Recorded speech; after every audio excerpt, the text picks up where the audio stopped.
Mr. Wuttke, thanks for making time. China and the EU have recently slapped sanctions on one another.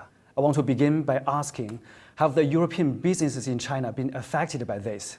No, we have not been hit by anything.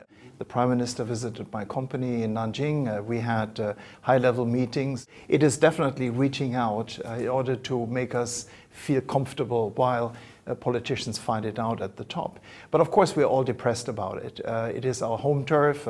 Sanctions on China, China sanctions on Europe spoils the appetite. We see the H&M thing developing, how public opinion is turning against European products. That's all a little bit depressing. How do you assess the current state of China-EU business ties? Well, the ties are very dense and very good. I mean, it's 500 million euro that Europe sells into China every day, and China sells 1 billion euro every day into the European Union. At the same time, of course, we wish we could sell more. You know, China is our most important trading partner, but simply because we buy so much. China is actually, as an export market, just about 20% bigger than Switzerland. So there's a lot of room in order to improve and get better. Investment is very good. I mean, most European companies have sizable investment here. Later last year, China and the EU agreed in principle to an investment pact that's been 7 years in the making. What's your vision for the deal? The deal is not revolutionary, it's a baby step, but it benefits both. And we have some certainty, and that is something we really welcomed. And also interesting, at that period of time, also personally, I was under a lot of pressure from the US side about wait for the Biden administration. Why do you do this with China now?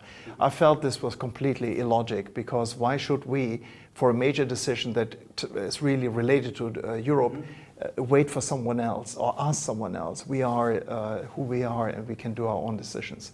So in a way, we were doing this decision in spite of American opposition with China. So it's ironic now that after 3 months, the deal is in huge question, really in shambles, basically.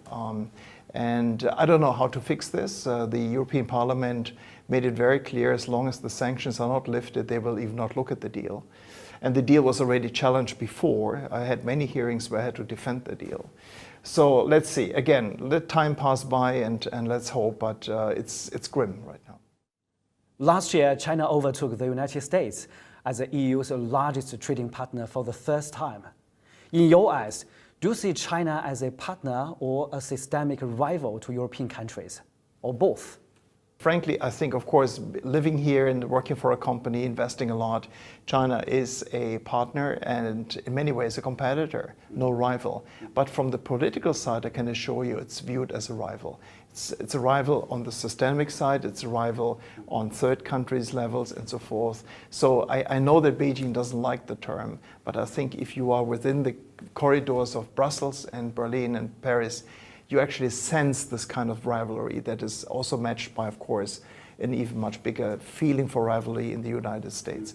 No, in business we don't feel it, and we don't want to be sucked into this, but fact is, it's happening. Thank you again for making time.